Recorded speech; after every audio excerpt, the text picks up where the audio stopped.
Along with your maintenance, you also want to keep track of your tire pressure. Carrying a tire gauge is great. I've got a tire sensor automatically in my car, but the sensors do not work. I need to replace the batteries, which you can always go on YouTube and find out how to do that.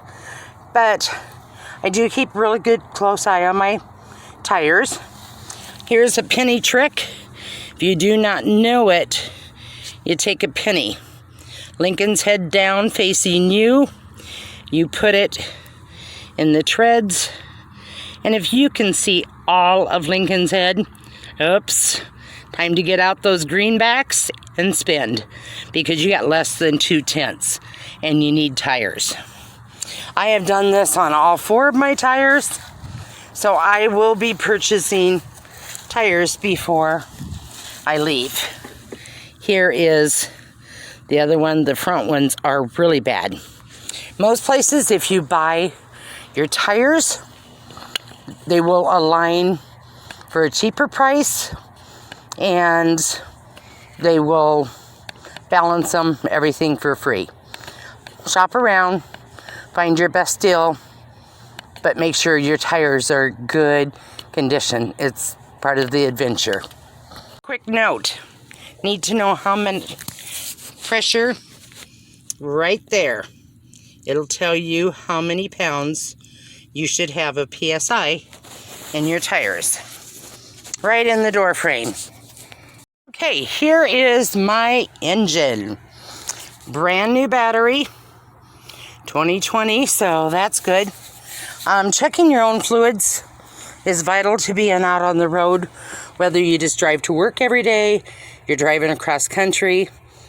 Checking your fluids and knowing a little bit about your car is going to be very helpful. Mine's a 3.8 V6. So you can start with, it's always best if you do this when it's cool, your brake fluid.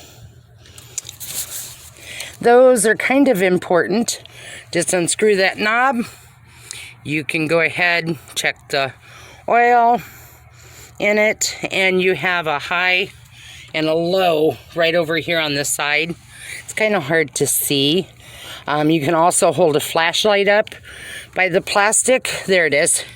Right there. It tells me it should be right there, and mine's right in line. The other thing you want to check is your oil. Check your oil. You'll want to do this while the engine's cool and shut off. So you put your oil in here. You just turn that. Okay, I put it on way too tight last time.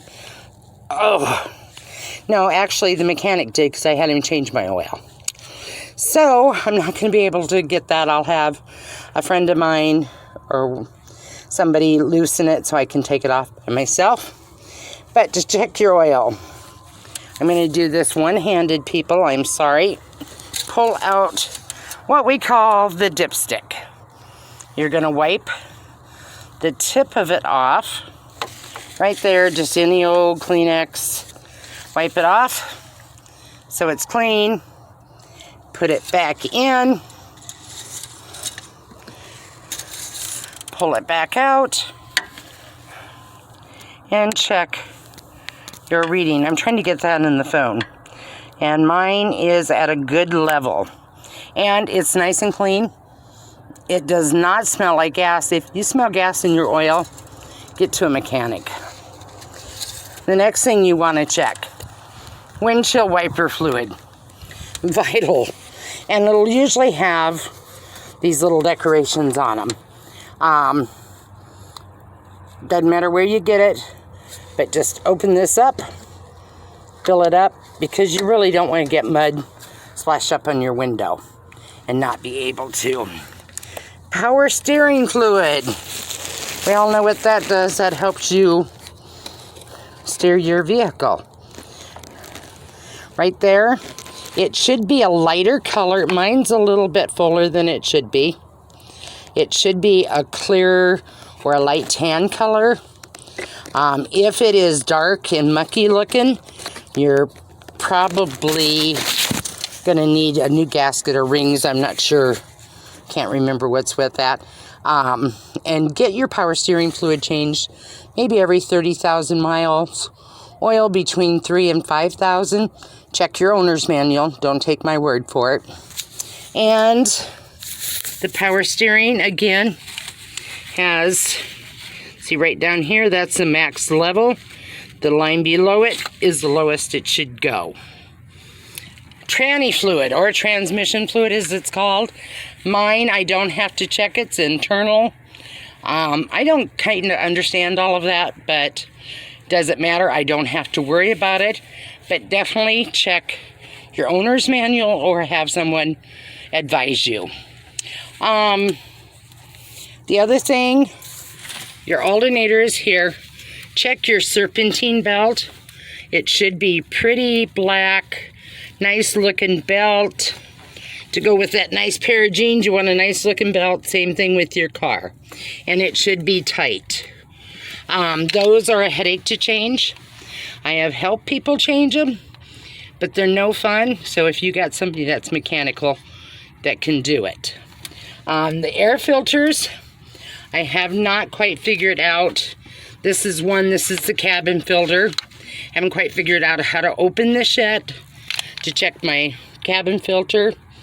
But that's something that I did have replaced when I purchased the van. The other thing now is your radiator. You want to make sure the car has been off for several hours. Make sure that this is cool. Never open while it's hot. It's like a pressure fountain of boiling water. Go to Yellowstone, fall in the geyser, it's the same thing. You're going to push down, turn, put your hand off, let the pressure get out of it, and open.